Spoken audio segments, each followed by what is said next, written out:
Hello. Well, don't know if you can hear it, but it's not snowing. It has decided to hailstone, but we're not worried because I'm eating my crackers and cheese under shelter.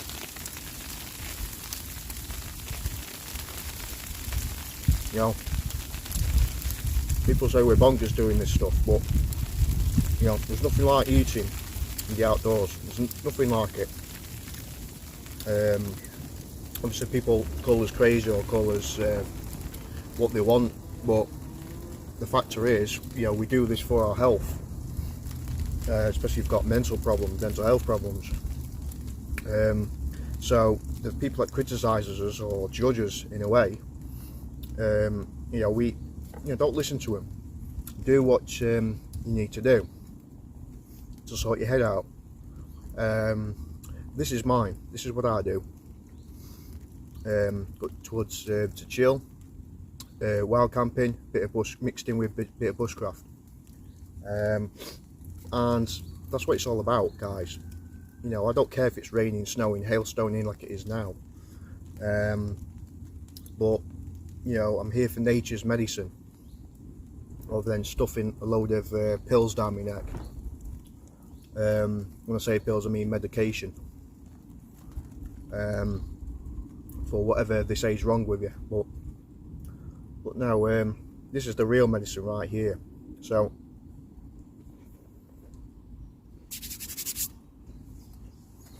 got a nice cup of tea.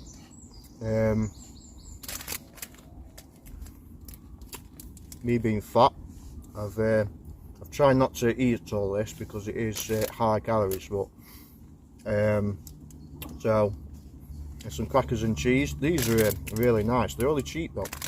They're like oat cakes, Scottish oat cakes, Austrian smoked cheese, processed cheese. This is my kind of food grade knife, Ontario Old Hickory. You probably know it. Lovely little knife I use for food preps. Brilliant.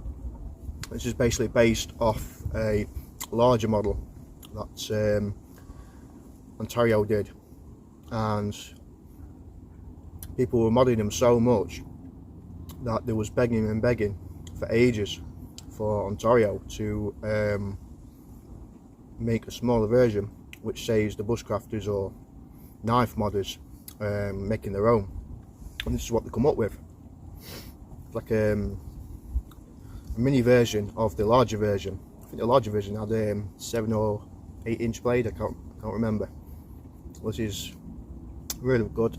I even know people that use these for bushcraft, but for me it doesn't fall into my criteria as a bushcraft knife. I mean, yes, it's full tang, but it's only like 2mm thick, not very strong at all. If you try and do any chopping or batoning with this, the handle scales will fly off, but it will make a good skinny knife, nice and thin,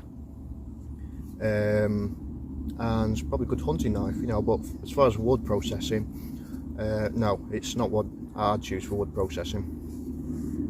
But as a food knife, food prep knife, cutting your meat up, cutting fruit up, cutting your veg up, pretty much everything really, this is ideal for me. Really is. Lovely little knife, carbon steel blade, razor sharp, very easy to maintain. It's just a all around lovely little knife. And it comes with just a basic, nothing major, just a basic leather sheath with the OKC, if you can see it, OKC on the sheath, Ontario Knife Company, and does its job. So yeah, happy. So as I was saying, don't let people judge you. Don't let people say, oh, you're crazy, you're going out in this weather. You know, if it helps you and it helps your mind up here, then just do it. Just go and do it. Or if you're a novice or a beginner, then just try it once.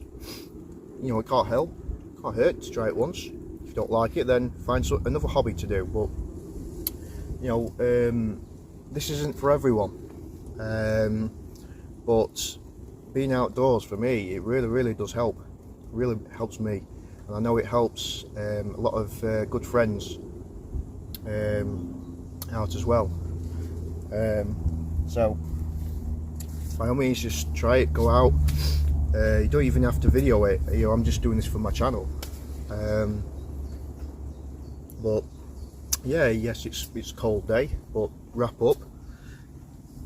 As I said in one of my last videos, there's no such thing as the wrong weather or the wrong clothing, you know, and try and remember that, you know. So if it's raining, put something waterproof on. If it's cold, wrap up. It's not rocket science, guys. So there's no such thing as the wrong weather or the wrong clothing. And buy a cheap tarp. You don't have to go with an expensive one. Just buy just a cheap one. I think a lot of garden centres just have them just cheap ones. What I used to call crisp packets, because that's exactly what they sound like. You know, the rustle of crisp packets. But it doesn't matter. You know, you've got shelter above your head. You know, if you buy one of the big ones, you can cut it in half and use a shelter above your head as a tarp, and use the bottom as a ground sheet. You know, everybody starts somewhere, and it doesn't matter. You know, there's something out there for everyone. Doesn't matter what your budget is, right, you can do it. And I keep saying to one of my friends, Wayne, which is absolutely 100% true, is when I first started, I had hardly anything. And when I was younger, bushcraft wasn't really that known, especially not to me. I mean, I did a lot of wild camping when I was a kid with my best friend, and always enjoyed it. But when I first went solo, and I read the infamous Lofty Wise Man book, the SAS Survival Guide, which you'll know. If you've read it, if you haven't read it, then highly recommend it, because it's what got me started.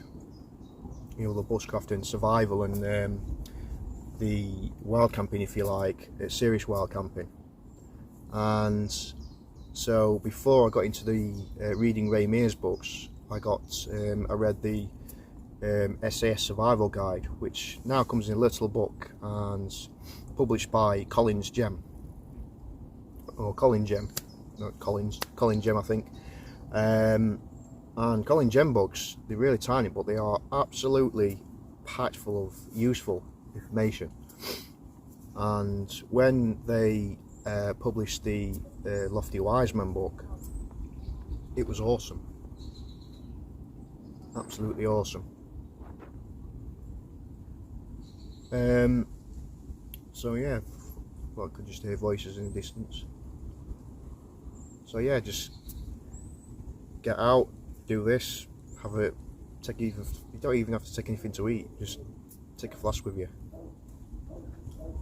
and just enjoy yourself, you know, and who knows, you might like it, you know. So yeah, gonna leave it there. It's just food for thought, just a quick chat. There'll be a lot of chats like this, probably with mental health and then coming outdoors, and trying to help encourage people, as many people as I can, that's got very serious issues like I have, and just try it. You know, if you've got similar conditions to myself, or you don't know where to start, or what gear to buy, you know, just drop me a link, just drop me a comment down below, and I'll go through it with you. But before, obviously, I'll go, I mean, as I said I keep saying to my friend, and nobody believes me, but it's absolutely 100% true. When I first started, I didn't have all these fancy tarps or anything like that. I had a red and I think it was red and black Adidas bag. It was actually quite a good bag, actually, you know. Nice from the 80s and early 90s. And I had some sort of blanket. I think it was real wool blanket. I had, I think it was a Parker jacket, I think that I had, and I had an old scout knife as well. And I actually took one of my mum's pan. She had like a, I think it was a stainless steel or aluminium, I can't exactly remember, but it was like a, I think it was a milk pan. And so I took some cans of beans and sausages or whatever it were, I think it was beans and sausages, and took a pan to cook everything on. Obviously I didn't know what I was doing, and but I did enjoy myself. I really enjoy myself. So, you know, everybody's got to start somewhere. You know, I've come a long way since then. I'm more clued up about what gear to wear, what gear to have, depending on what I'm doing. So yeah, I'm going to leave it there, wrap it up, and I will chat soon. Thanks for watching.